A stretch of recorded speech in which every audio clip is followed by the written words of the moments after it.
This old woman can barely stand and doesn't even remember things. We must take care of her assets." My daughter-in-law testified against me. The judge looked straight at her and replied, "Madam, she is the most respected judge in the county. I'm glad to have you here. Follow my story until the end and comment the city you're watching from so I can see how far my story has reached. I never imagined that at 64 years old, after spending nearly 3 decades on the bench as one of the most respected judges in our county, I would find myself sitting in my own living room reading a legal petition that painted me as a senile old woman incapable of caring for herself. The papers trembled in my hands as I read the allegations. Petitioner seeks emergency guardianship of Loretta Hayes due to severe cognitive decline and inability to manage daily activities safely. The words felt like physical blows, each line more devastating than the last. My daughter-in-law Fallon had filed this petition. Fallon, who had been part of our family for 8 years, who I had welcomed with open arms when Marcus brought her home, who had given me 2 beautiful grandchildren I adored. The evidence she presented was methodical, detailed, and completely fabricated.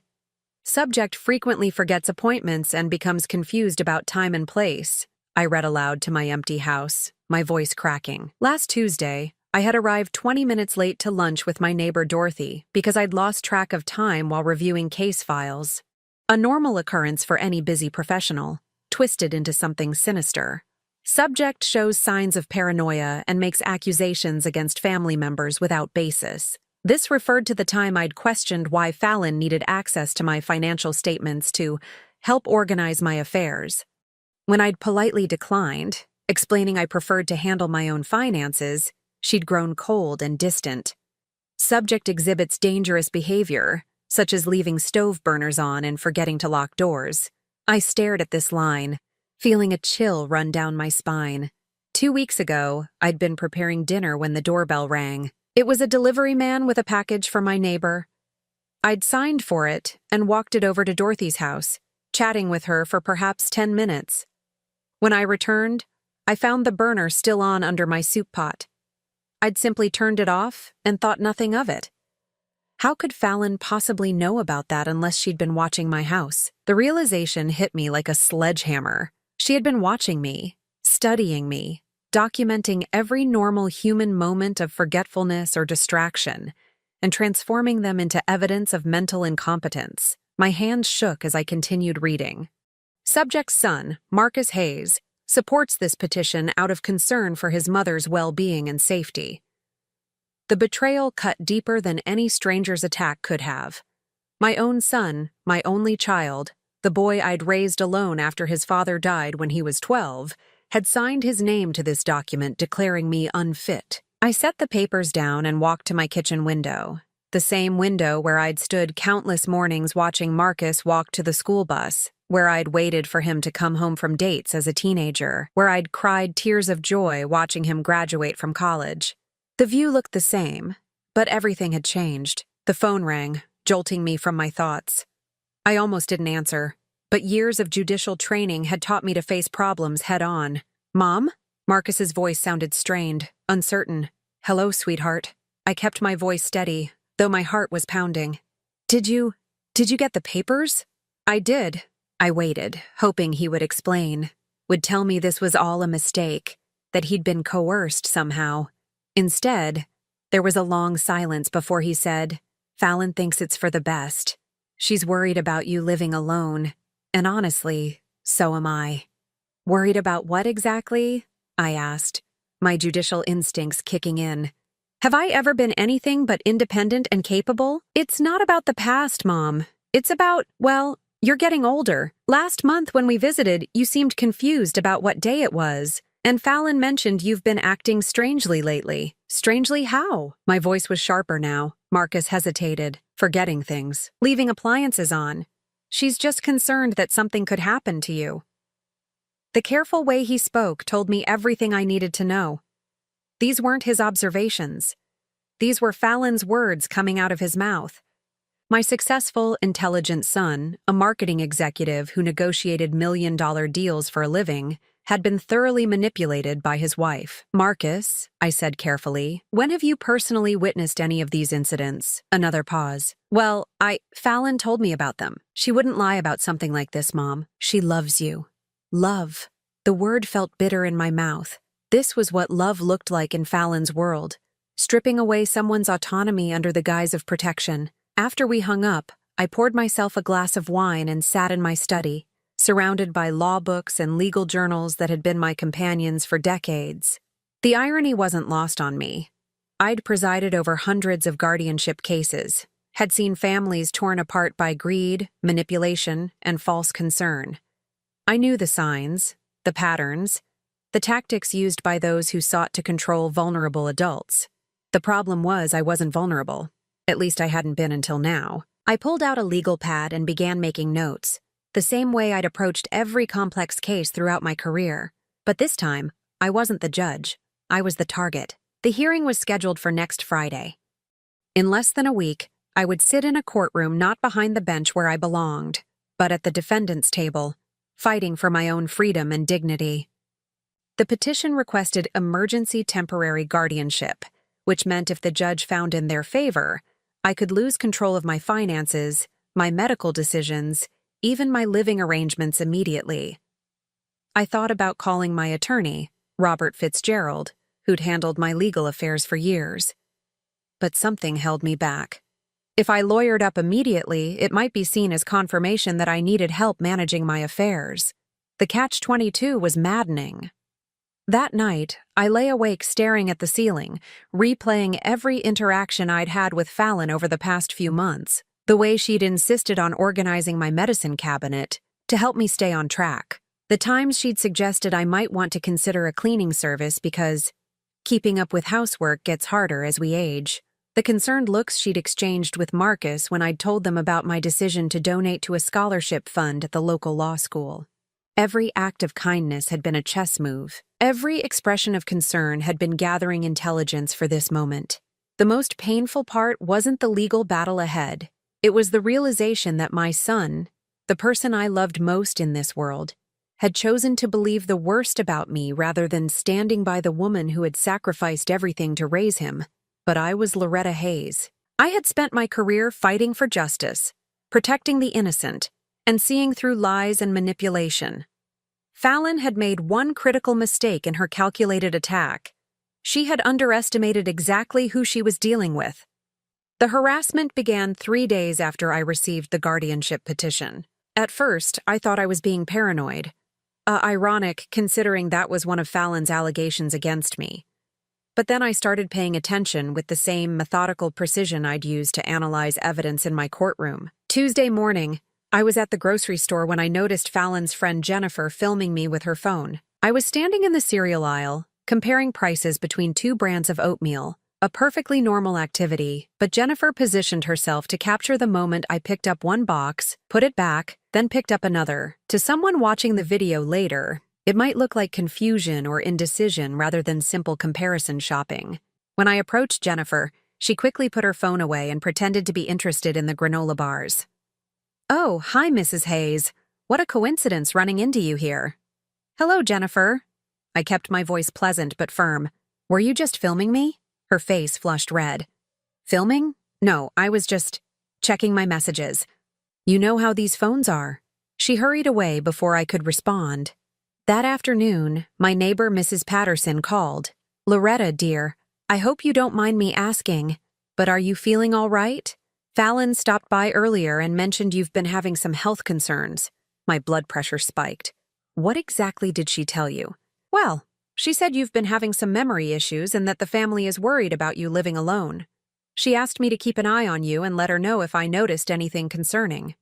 I felt the walls closing in around me. Fallon was systematically approaching my social circle, planting seeds of doubt about my mental capacity. She was creating a network of people who would be primed to see signs of decline that didn't exist. "Mrs. Patterson," I said carefully, "has there been anything about my behavior lately that's concerned you? Any conversations we've had where I seemed confused or disoriented?" There was a pause. "Well, no, dear. You've always been sharp as a tack." But Fallon seemed so worried.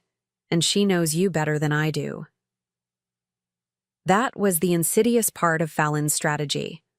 She was positioning herself as the expert on my condition, the concerned family member with insider knowledge.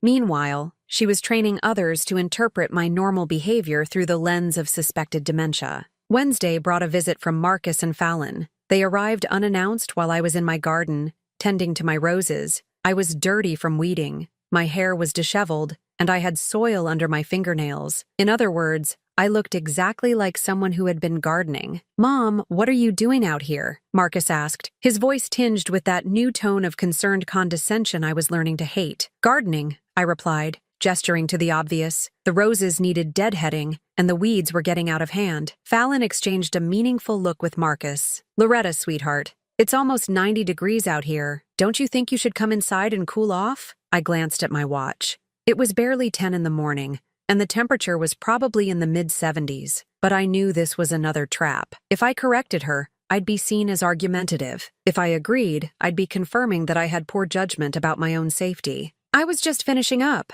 I said, pulling off my gardening gloves. Once inside, Fallon made a show of getting me a glass of water and checking to make sure I had sunscreen on. Her solicitousness felt like a performance, and I realized with growing alarm that Marcus was eating it up. He was seeing his wife as the caring daughter-in-law looking after his increasingly fragile mother. "Mom, we wanted to talk to you about getting some help around the house," Marcus said as we sat in my living room. "Maybe someone to come in a few times a week to help with cleaning and cooking." "I don't need help with cleaning and cooking," I replied. "I've been managing this house perfectly well for 23 years. Fallon leaned forward, her expression sympathetic. "Of course you have, Loretta. But things change as we get older. There's no shame in accepting a little assistance." "What things have changed?" I asked pointedly. "Specifically?" Another one of those loaded glances between them. "Well," Fallon said carefully, "Marcus mentioned that when he called last week, you seemed confused about what day it was." I stared at my son. "When exactly was this conversation?" Marcus shifted uncomfortably. I'm not sure of the exact day." "It was Thursday evening," I said. "You called while I was cooking dinner. You asked what I was up to over the weekend, and I said I wasn't sure yet because I needed to check my calendar." Checking one's calendar before making plans isn't confusion, Marcus. It's organization. The silence that followed was telling. Fallon's jaw tightened almost imperceptibly, but I caught it. She didn't like having her narrative challenged with facts. "The point is," she said, recovering quickly, "we all love you and want to make sure you're safe and comfortable.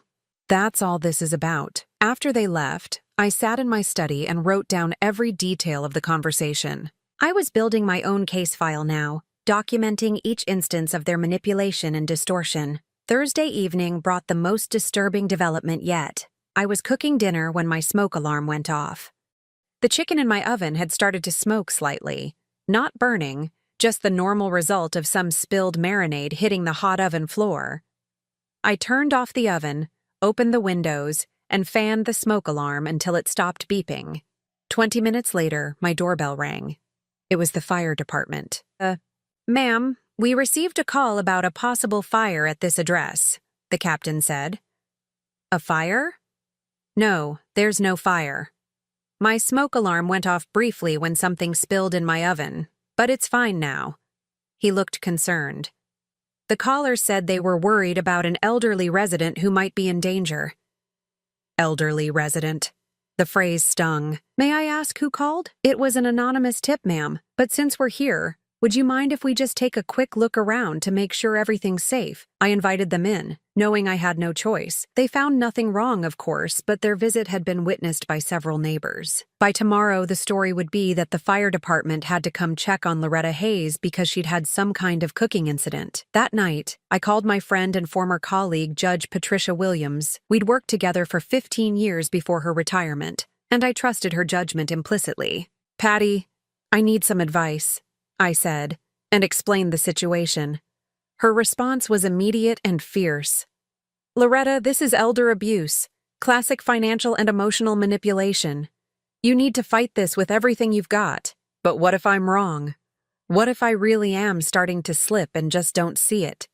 "Stop right there," she said firmly. "I've known you for 20 years. Your mind is as sharp today as it was when you were 40. Don't let them gaslight you into questioning your own sanity. Her words were a lifeline, but they also crystallized my growing fear. If Fallon was willing to call the fire department to create a false emergency, what else was she capable of? How far would she go to build her case against me? I was about to find out. The hearing was only 2 days away, and I had the sinking feeling that Fallon's campaign of manufactured evidence was just getting started. As I prepared for bed that night, I made a decision.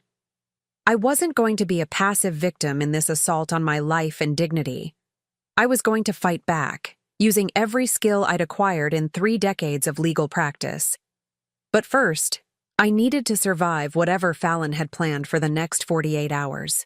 The courthouse felt foreign beneath my feet as I walked through doors I had entered thousands of times before. But this time, I wasn't wearing my judicial robes. I wasn't carrying case files to review. I was walking toward Courtroom B as a defendant in my own life, wearing my best Navy suit, and carrying a folder that contained what little defense I could muster against my daughter-in-law's calculated attack. Judge Harold Morrison was presiding, a man I'd known professionally for 15 years, but who would have to pretend he didn't recognize me to maintain the appearance of impartiality. The cruel irony wasn't lost on me that this hearing was taking place in the very building where I'd spent my career protecting people from exactly this kind of abuse. The courtroom was more crowded than I'd expected. Fallon had done her work well, filling the gallery with neighbors, church acquaintances, and family friends who'd been primed to see me as a tragic figure in need of protection, rather than a competent woman fighting for her freedom. I sat at the respondents' table alone. I'd made the difficult decision not to hire an attorney, knowing it might be perceived as either proof that I couldn't manage my affairs or evidence that I was being unnecessarily combative. Either way, it would work against me. Fallon's attorney, James Butler, was a specialist in elder law, and not the kind who protected seniors. He was the kind who made lucrative careers out of guardianship cases, taking substantial fees from the estates he helped place under court control. His opening statement was a masterpiece of emotional manipulation. "Your Honor, this is not a complicated case," Butler began, his voice dripping with practiced sympathy. "We have a once capable woman who is experiencing the natural but heartbreaking decline that affects so many of our senior citizens." The respondent, Loretta Hayes, was once a vital, independent person. But age has begun to take its toll. I forced myself to remain expressionless as he painted a picture of a confused, dangerous old woman whose family was reluctantly seeking court intervention out of love and concern. The petitioner, Mrs. Fallon Hayes, comes before this court not seeking personal gain, but desperately trying to protect her beloved mother-in-law from the dangers that her condition now presents. Beloved mother-in-law. I almost laughed at the audacity. Butler's first witness was Dr. Robert Chen, a physician I'd never met who claimed to have evaluated me based on reports from family members. His testimony was devastating in its clinical detachment. Based on the behavioral patterns described to me by the family, Mrs. Hayes appears to be exhibiting signs consistent with early-stage dementia. The incidents of confusion, memory loss, and poor judgment are classic indicators of cognitive decline. "Doctor," Butler continued, "in your professional opinion, would it be dangerous for Mrs. Hayes to continue living independently? Given the documented incidents, leaving appliances on, becoming disoriented about time and place, exhibiting paranoid behavior toward family members, yes, I believe independent living poses significant safety risks." The documented incidents, each one carefully orchestrated by Fallon and presented as medical fact by a doctor who had never actually examined me. When Butler offered Dr. Chen for cross-examination, I stood slowly. This was my first chance to fight back, and I intended to make it count. "Dr. Chen, you mentioned that your evaluation was based on reports from family members. Did you personally examine me?" "No, I did not." "Did you review any of my medical records?" I was told that Mrs. Hayes had refused to release her medical records for evaluation. I felt a flash of anger. "Doctor, I was never asked to release any medical records. This is the first I'm hearing of any such request." Butler objected, but Judge Morrison allowed the question to stand, a small crack in their perfect narrative. "Dr. Chen, Are you aware that making a dementia diagnosis typically requires extensive testing, including cognitive assessments, brain imaging, and blood work? Yes, of course. And you performed none of these tests? No, but the family reports were quite detailed and consistent with, Doctor, if I told you that I could recite the constitutional amendments in order, explain the legal precedents that shaped modern tort law, and balance my checkbook to the penny, would that change your assessment? Dr. Chen looked uncomfortable. I would need to evaluate that information in context, the context being actual facts rather than hearsay. Butler's objection was sustained this time, but I'd made my point. Dr. Chen's evaluation was worthless, and anyone paying attention could see it. Next came the parade of witnesses Fallon had assembled. Mrs. Patterson testified about my confusion when Fallon had warned her about my condition. Jennifer described filming me in the grocery store, claiming she'd been concerned about my behavior. The fire department captain testified about the smoke alarm incident, though he admitted there had been no actual fire or danger. Each witness painted the same picture. A once sharp woman now losing her grip on reality. A danger to herself and others. The cumulative effect was damning, even though I could see the manipulation behind every piece of testimony. But the worst was yet to come. Your Honor, I call Marcus Hayes to the stand. My heart broke as my son walked to the witness box. He wouldn't meet my eyes as he was sworn in. This was the boy I'd taught to ride a bike, the teenager I'd stayed up late helping with algebra homework, the young man I'd been so proud to watch graduate from college. Now he was about to testify against me in open court. Butler's questioning was gentle, designed to portray Marcus as a loving son making an agonizing decision. Mr. Hayes, this must be incredibly difficult for you. It is, Marcus said, his voice barely above a whisper. I love my mother. She's always been my hero. But lately, what have you observed lately that concerns you? Marcus finally looked at me, and I saw genuine anguish in his eyes. For a moment, I thought he might recant, might tell the truth about Fallon's manipulation. Instead, he repeated the lies his wife had fed him. She seems confused about time. Last week, she thought our lunch was on Tuesday when it was scheduled for Thursday. She's been making strange financial decisions, donating large amounts to charities without discussing it with family. And there have been safety issues, leaving the stove on, forgetting to lock doors. Each word was a knife in my chest. My own child, weaponized against me by a woman who saw me as nothing more than an obstacle to her ambitions. Mr. Hayes, do you believe your mother is capable of safely managing her own affairs? Marcus was crying now, tears streaming down his face. I don't think she is, and it kills me to say that, but I can't live with myself if something happens to her because I was too selfish to speak up. Selfish. The word hit me like a physical blow. Marcus genuinely believed he was protecting me. Fallon had manipulated him so completely that he saw his betrayal as an act of love. When it was my turn to question him, I stood on shaking legs. This was my son, but I had to treat him like any other hostile witness. Marcus, you mentioned financial decisions that concerned you. Are you referring to my donation to the law school scholarship fund? Yes, among other things. Are you aware that I've donated to that fund every year for the past decade? He looked confused. No, I didn't know that. Are you aware of my current financial situation? My assets, my debts, my monthly expenses? Well, no, but... So when you testified about strange financial decisions, you were actually testifying about decisions made by someone whose financial situation you know nothing about. Marcus looked stricken. Mom, I just want to protect you. From what, sweetheart? From continuing to live the same responsible, independent life I've lived for decades? Butler objected before Marcus could answer, but the damage was done. My son's testimony was falling apart under scrutiny, revealing itself as the product of manipulation rather than genuine observation. But the worst moment came when Butler called his star witness. Your Honor, I call Fallon Hayes to the stand. My daughter-in-law walked to the witness box with the confidence of someone who believed she'd already won. She was perfectly dressed in a conservative gray suit, her hair pulled back in a modest bun, her makeup applied to suggest natural beauty without vanity. Everything about her appearance was calculated to present her as the responsible, caring family member.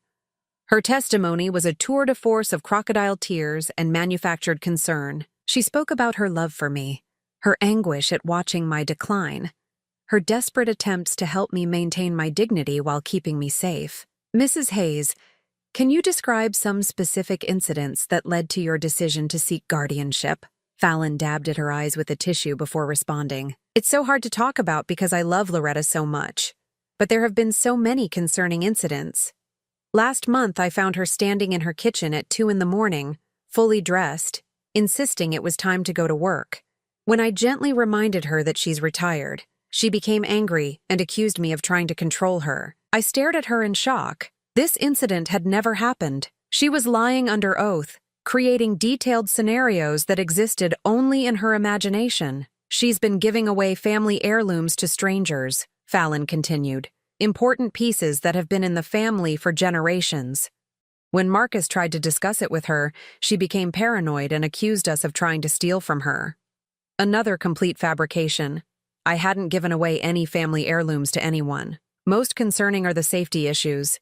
I found her front door unlocked in the middle of the night.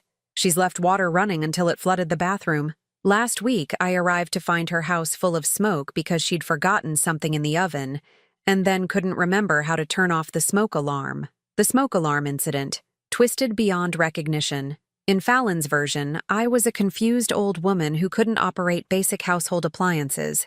In reality, I'd handled a minor kitchen mishap with complete competence. But the masterpiece of her performance came when Butler asked about my relationship with Marcus. How has Mrs. Hayes' condition affected her relationship with her son? Fallon's voice broke convincingly. It's heartbreaking. She's become increasingly hostile toward Marcus, accusing him of working against her. Last week, she told him that he was a disappointment, and that she wished she'd never had children. She doesn't seem to remember how much he's always loved her. The lie was so outrageous, so completely opposite to reality, that I felt physical nausea. But I could see it working on the courtroom audience. People were nodding sympathetically, looking at me with pity and concern. Marcus looked devastated, confirming that this was the first he'd heard of this alleged conversation, because it had never happened. When Fallon stepped down from the witness stand, she looked directly at me with a small, triumphant smile that only I could see. She thought she'd won. And looking around the courtroom at the faces filled with sympathy for her and concern for me, I was terrified that she might be right. The recess felt like an eternity. I sat alone at the respondents' table, watching Fallon hold court in the hallway, surrounded by sympathetic faces and nodding heads. She'd positioned herself perfectly, the devoted daughter-in-law making heartbreaking sacrifices for a woman too proud to accept help. Marcus stood beside her, his face a mask of guilt and confusion. I could see him struggling with what he'd heard, probably wondering if the mother he'd known his entire life had somehow become a stranger.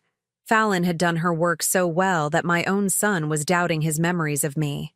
Judge Morrison returned to the bench, and I felt the weight of 30 years of legal experience settling on my shoulders. This was it, my chance to defend myself against the most sophisticated character assassination I'd ever witnessed. Everything I'd learned about evidence, testimony, and human nature would have to serve me now. Mrs. Hayes, you may present your defense. I stood slowly, gathering the few documents I'd managed to prepare. Without an attorney, I had to represent myself, which meant I was about to cross-examine witnesses and present evidence in front of colleagues who knew me as a judge, not a defendant. Your Honor, I'd like to call Dr. Margaret Foster to the stand. Dr. Foster was my personal physician for the past 12 years. I'd managed to convince her to testify on short notice, though she'd seemed reluctant to get involved in what she called a family matter. Dr. Foster, when did you last examine me? 2 weeks ago for your annual physical. And what was your assessment of my cognitive function?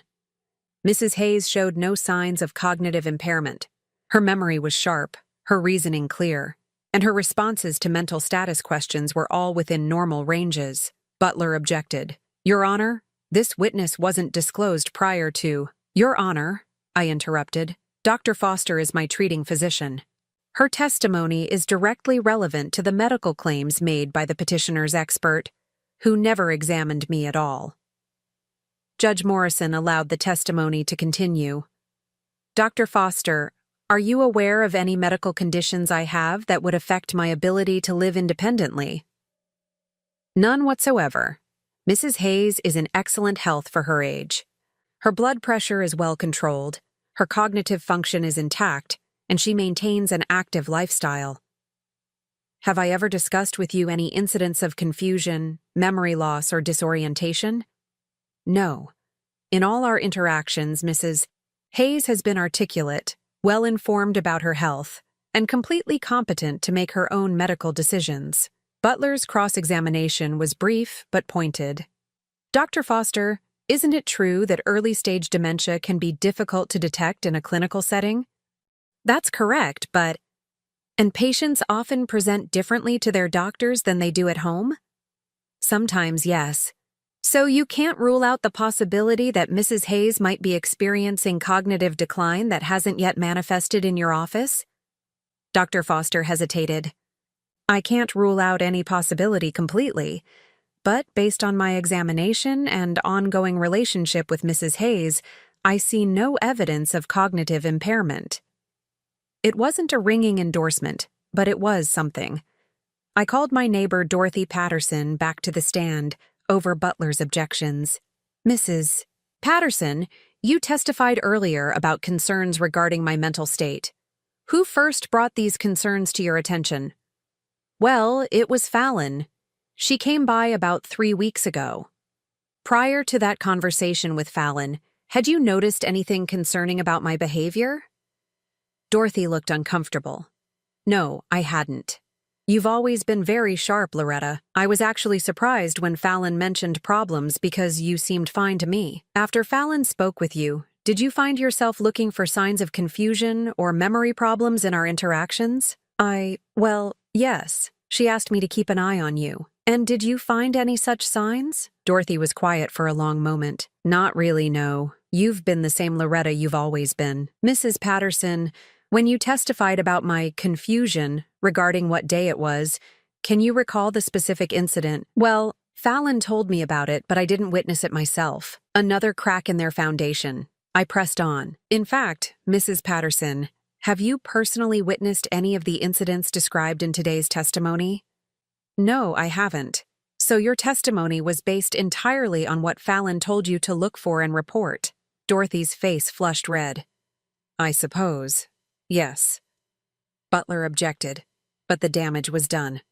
I was systematically revealing that the case against me was built on a foundation of hearsay and manipulation.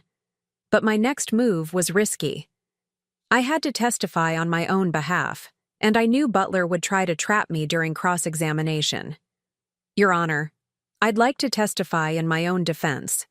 As I walked to the witness stand, I felt the eyes of everyone in the courtroom on me. This was my moment to speak my truth, to show them who I really was beneath the layers of lies Fallon had constructed. Mrs. Hayes, I began, representing myself in the strange experience of examining myself. Can you tell the court about your current living situation? I live independently in the home I've owned for 23 years. I manage all my own affairs, financial, medical, and personal. I drive myself to appointments, maintain my property, and live an active social life. Are you aware of the allegations made against you today? I am, and they're false. Every single incident described by Mrs. Fallon Hayes either never happened or has been grossly distorted. I went through each allegation methodically, providing context and contradicting the lies with facts. The midnight confusion incident, it never happened. The hostile conversation with Marcus, complete fabrication. The safety hazards, normal household incidents blown out of proportion. Mrs.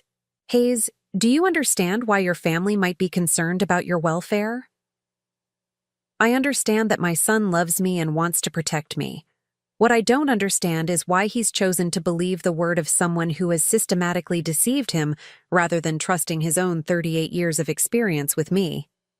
When Butler stood for cross-examination, I braced myself. Mrs. Hayes, isn't it true that you've been resistant to accepting help from your family? I've been resistant to accepting help I don't need, yes.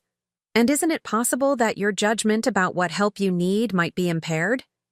Is it possible that a woman who has spent 30 years making complex legal decisions, who manages her own finances, who maintains her own home, and who has no medical evidence of cognitive decline might actually be competent to assess her own needs? Yes, I believe that's not only possible but probable, Mrs. Hayes. Several witnesses have testified about concerning behaviors. Are you saying they're all lying? This was the trap. If I said yes, I'd sound paranoid. If I said no, I'd be admitting to the behaviors. I'm saying that several witnesses have testified about behaviors that were either misinterpreted or, in some cases, completely fabricated.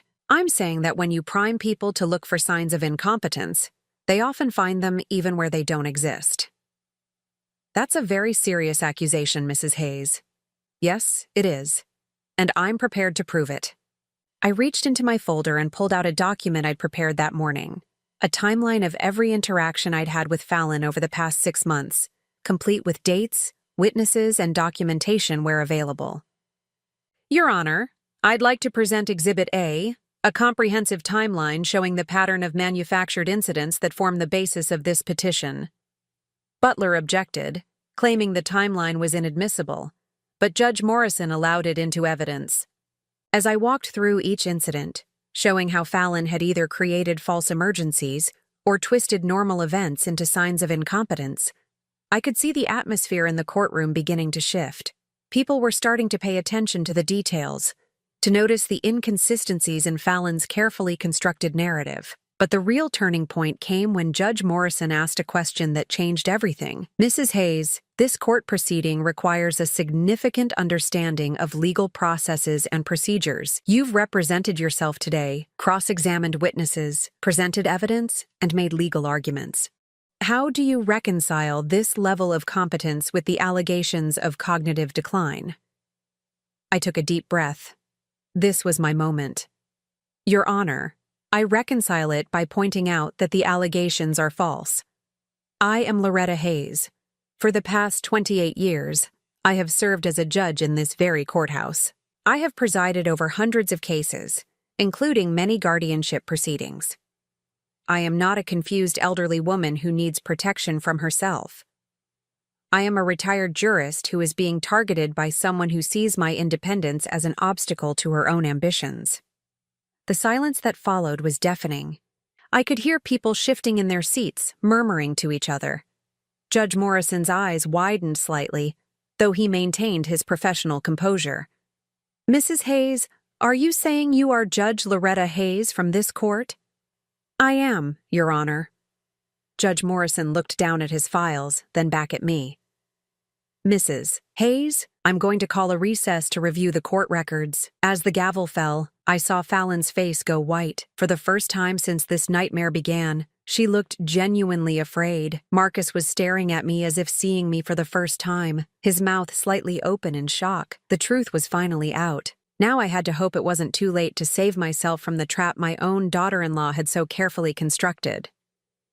The 30-minute recess felt like the longest half-hour of my life. I sat in the hallway, watching as the dynamics in the courthouse shifted like tectonic plates.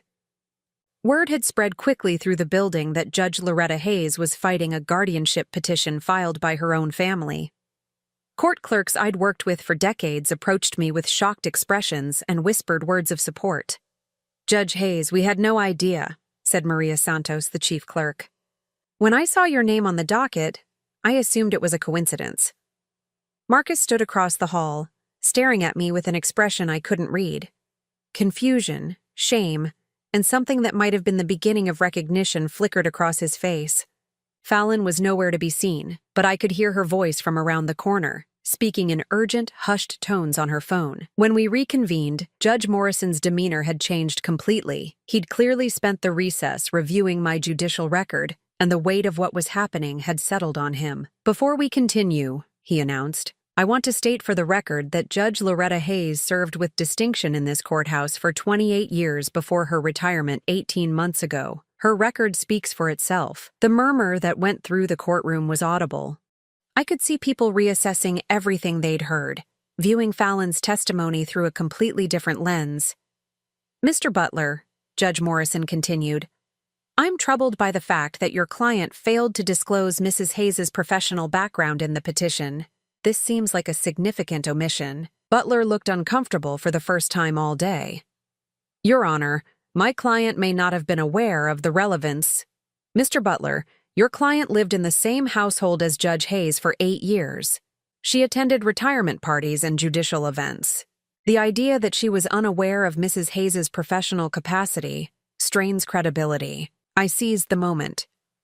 Your Honor, may I present additional evidence? Proceed, Mrs. Hayes. I stood and walked to the evidence table, retrieving a thick folder I'd kept in reserve. Your Honor, I'd like to present a series of documents that I believe will illuminate the true nature of this case.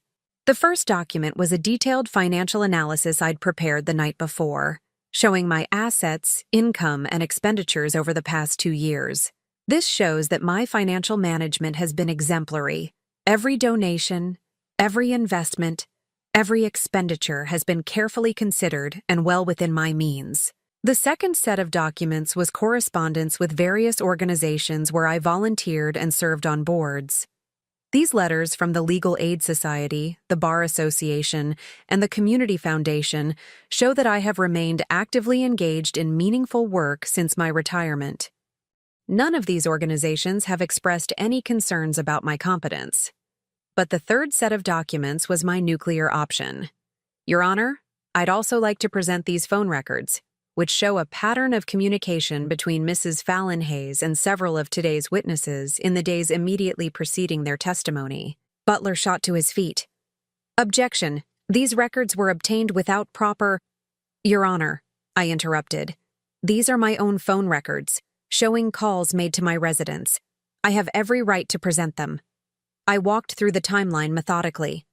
The day after Fallon filed the petition, she'd made a 15-minute call to Jennifer Morrison, the woman who'd filmed me in the grocery store. 2 days later, a 12-minute call to Mrs. Patterson. The day before the hearing, a 20-minute call to the fire captain who'd testified about the smoke alarm incident. Your Honor, this pattern suggests witness coordination that goes far beyond normal case preparation. It suggests witness coaching. But my most damning evidence came next. Your Honor, I'd like to present this audio recording. Butler was on his feet again. Objection. No foundation has been laid for— Your Honor, this is a recording from my home security system, which I installed last month after beginning to suspect I was being watched.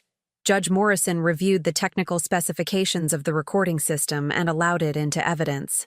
The audio was from 3 days before the hearing. Fallon's voice was crystal clear as she spoke to someone on the phone while standing on my front porch, apparently believing I wasn't home. The old bat is tougher than I expected. Fallon's voice came through the courtroom speakers. But it doesn't matter. Even if she fights, who's going to believe her over all of us?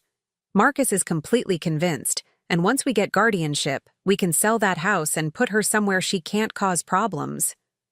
The courtroom erupted. People gasped, some stood up, and I could hear angry murmurs throughout the gallery. Marcus looked like he'd been struck by lightning, but Fallon's voice continued on the recording. Don't worry about the judge. Morrison's an old-fashioned guy who thinks family knows best. Besides, the stupid woman didn't even hire a lawyer. This will be over by noon, and then we can move forward with our plans. Judge Morrison gavelled for order, his face grim. Mrs. Hayes, he said, do you have additional recordings? I do, Your Honor. The next recording was even more damaging. It was Fallon coaching Jennifer on what to say about the grocery store incident. Just say she looked confused and disoriented. Don't mention that she was comparing prices or reading labels. Make it sound like she was wandering around lost. But she didn't look lost, Fallon. She looked like she was shopping. Jennifer, do you want to help me protect Marcus's inheritance or not? Because if this doesn't work, that money goes to nursing homes and lawyers instead of staying in the family. The final recording was the most devastating. It was Fallon talking to someone I couldn't identify about the smoke alarm incident. I need you to call the fire department and report a possible kitchen fire at this address. Don't give your name. Just say you're worried about an elderly resident who might be in danger. Fallon, that's fraud. I could get in trouble for filing a false report. It's not false if you're genuinely concerned about someone's safety. And you are concerned, right? You're concerned that Loretta might hurt herself with her declining mental state. By the time the recordings finished, the courtroom was in chaos. Marcus had put his head in his hands and was visibly crying. Several people in the gallery were shouting at Fallon, who had gone completely white and appeared to be in shock. Order! Judge Morrison banged his gavel repeatedly. I will have order in this courtroom. When the noise died down, he turned to Butler. Mr. Butler, does your client wish to withdraw this petition? Butler was frantically consulting with Fallon, who appeared to be having some kind of breakdown. She was shaking her head violently and seemed to be denying what everyone had just heard with their own ears. Your Honor, Butler said finally, my client maintains that these recordings are taken out of context and don't reflect. Mr. Butler, Judge Morrison's voice was ice cold. These recordings document your client discussing witness coaching, fraud, and filing false police reports. Are you seriously suggesting we should overlook felony charges because of context? That's when Fallon made her biggest mistake. She stood up suddenly, pointing an accusing finger at me. She's lying, she screamed. Those recordings are fake. She probably had someone make them to frame me. This is exactly the kind of paranoid behavior I've been talking about. The silence that followed was deadly. Every person in that courtroom was staring at a woman who had just accused a retired judge of fabricating evidence and filing false police reports. The same woman who, minutes earlier, had been caught on tape discussing how to manipulate the very proceeding we were sitting in. Judge Morrison's voice, when he finally spoke, carried the weight of 3 decades on the bench. Mrs. Fallon Hayes, you are held in contempt of court. Bailiff, please escort Mrs. Hayes to holding pending criminal charges for perjury, filing false police reports, and witness tampering. As the bailiff approached her, Fallon's composure completely collapsed. You can't do this to me. I have children. I was just trying to protect my family. She's going to die soon anyway, and then what happens to Marcus? What happens to my kids' inheritance? With those words, she'd revealed her true motivation for everyone to hear. This had never been about my safety or well-being. It had been about money and control, about removing me as an obstacle to her plans for what she saw as her rightful inheritance. As they led her away in handcuffs, still screaming about her rights and how unfair this was, Marcus finally approached me. His face was streaked with tears, and he looked like a man who'd just watched his entire world collapse. Mom, he whispered, I'm so sorry. I don't know how I could have been so blind. I looked at my son, this man I'd raised and loved, who had been so thoroughly manipulated that he'd testified against me in open court. The hurt was still there, raw and deep, but underneath it was something else. Relief that he was finally seeing the truth. We'll talk later, sweetheart, I said quietly. Right now, I think we both need time to process what just happened. Judge Morrison dismissed the petition with prejudice, meaning it could never be refiled. He also ordered an investigation into all the witnesses who had participated in Fallon's scheme, particularly those who had made false statements under oath. As I walked out of the courthouse, I felt something I hadn't experienced in months: freedom. Not just from the immediate threat Fallon had posed, but from the years of walking on eggshells around her, of second-guessing myself, of wondering if her subtle criticisms and suggestions might have some merit. But my victory came with a cost. My relationship with Marcus was damaged, perhaps irreparably. My faith and family loyalty had been shattered, and I knew that even though I'd won this battle, the war for my son's soul was far from over. Still, as I stepped into the afternoon sunlight, I allowed myself a moment of satisfaction. Fallon had underestimated exactly who she was dealing with. She'd forgotten that before I was anyone's mother or mother-in-law, I was Loretta Hayes, and I didn't go down without a fight. 6 months after the hearing, I was sitting in my garden when Marcus's car pulled into my driveway. It had become our routine, Sunday afternoon visits where we slowly rebuilt what Fallon had nearly destroyed. The process was painful, like physical therapy after a devastating injury. But we were both committed to healing. He looked older somehow, the past months having etched lines around his eyes that hadn't been there before. The divorce had been finalized 3 weeks earlier, and while he'd retained custody of the children, the legal bills and emotional toll had changed him in fundamental ways. How are Emma and Tyler adjusting? I asked as he settled into the chair beside me. My grandchildren, caught in the middle of their mother's manipulation and their father's awakening, had been seeing a family therapist to help them understand what had happened better, Marcus said, though his voice still carried the weight of guilt. Emma asked about you yesterday. She wants to know when she can come visit again. It had taken months for me to feel comfortable around the children, not because I blamed them for their mother's actions, but because Fallon had spent years poisoning them against me in subtle ways. Emma, now 9, had been taught to see me as the grandmother who didn't care enough to remember their birthdays, because Fallon had been intercepting my gifts. Tyler, 7, had been told I was too old and fragile to play with them properly, because Fallon wanted to limit our bonding time. Bring them next Sunday, I said. I'll make that chocolate cake Tyler likes. Marcus nodded, then pulled an envelope from his jacket pocket. The prosecutor called yesterday. Fallon's sentencing is set for next month. I took the envelope but didn't open it immediately. Fallon had pleaded guilty to multiple charges rather than risk a trial that would have exposed even more of her manipulation. The evidence against her had been overwhelming once investigators started digging into her pattern of behavior. Are you going to attend? Marcus asked. I considered the question. Part of me wanted to be there, to see justice served for what she'd put me through. But a larger part of me was simply tired of having Fallon at the center of my thoughts. No, I said finally. I've spent enough time in that woman's orbit. I'd rather focus on our family moving forward. The investigation that followed the hearing had revealed the true scope of Fallon's manipulation.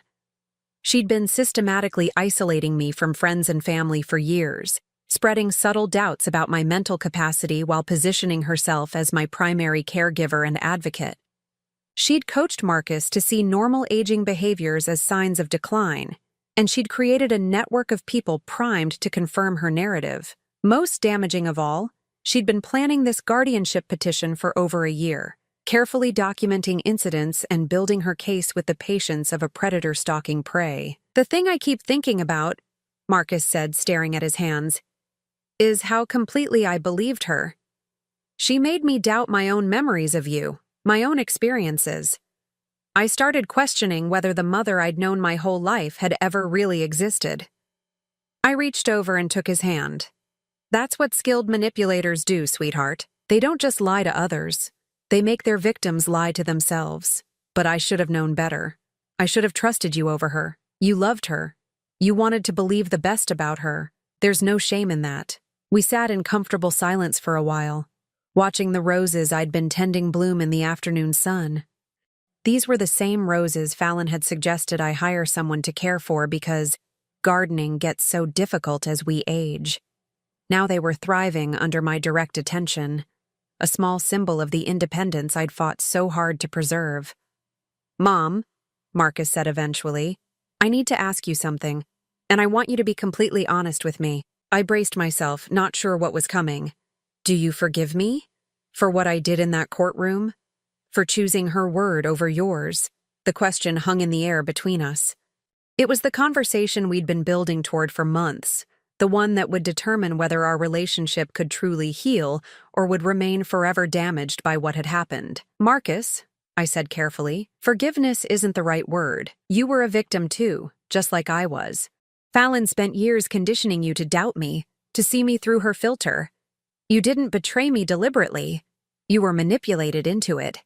He was crying now, tears he'd been holding back for months finally spilling over. But I testified against you. I said things that could have cost you your freedom. And then you listened when the truth came out. You didn't double down on the lies or try to protect your ego. You faced what had happened and committed to making it right. That takes courage. The healing process hadn't been easy. There were days when the hurt felt fresh, when I'd remember the look on Marcus's face as he testified about my supposed incompetence. There were nights when I lay awake wondering if I'd ever be able to trust him completely again. But there were also moments like these, when I could see the man I'd raised, fundamentally decent, capable of growth, willing to do the hard work of rebuilding what had been broken. I've been thinking about something Dr. Williams said, Marcus continued. The family therapist had been working with all of us, helping us understand the dynamics that had made Fallon's manipulation possible. She said that healthy families don't require their members to choose sides, but toxic people always do. I nodded. It was true. Fallon had systematically created situations where Marcus felt he had to choose between supporting his wife or believing his mother. She'd made normal family disagreements into loyalty tests, gradually training him to see me as the problem rather than recognizing her as the source of conflict. "I see it now," he said. "All those times she'd ask me to talk to you about something, as if you were a difficult child instead of a competent adult. All those suggestions about what you needed or what would be best for you, without ever actually asking what you wanted. The saddest part," I said, "is that she had everything she could have wanted. A loving husband, beautiful children, financial security. But it wasn't enough because it wasn't complete control." Marcus was quiet for a long moment. "Do you think she ever really loved any of us? Or were we all just means to an end?" It was a question I'd wrestled with myself. I think she loved the idea of the life she'd built. The status, the security, the image of the perfect family. But love requires seeing other people as fully human, not as characters in your personal story. As the afternoon sun began to set, Marcus helped me water the garden. It was a simple domestic task, but it felt symbolic somehow. Two people working together to nurture something beautiful, to create rather than destroy. "Mom," he said as we finished, "I want you to know that I'm never going to let anyone treat you like that again. Not a future partner, not friends, not anyone. I know what real manipulation looks like now, and I won't be fooled again." I smiled at his earnestness, though I knew that healing from this kind of psychological abuse was more complex than simply promising to be more vigilant. Just remember that the most important thing is to trust your own instincts. When someone tries to make you doubt your own perceptions, that's usually a red flag.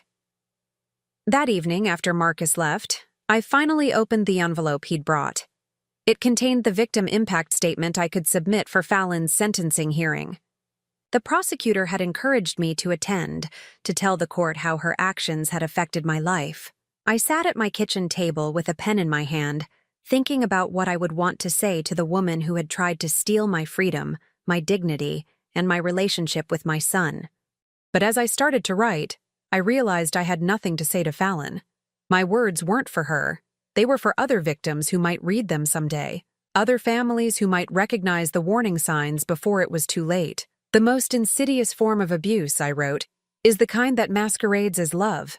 When someone claims to be protecting you while systematically destroying your autonomy, when someone says they're concerned about your welfare while isolating you from support systems, when someone positions themselves as your advocate while undermining your credibility. These are not acts of love, they are acts of control." I wrote about the importance of trusting your own perceptions, about the difference between genuine concern and manufactured crisis, about the way skilled manipulators use others' love and loyalty as weapons against them.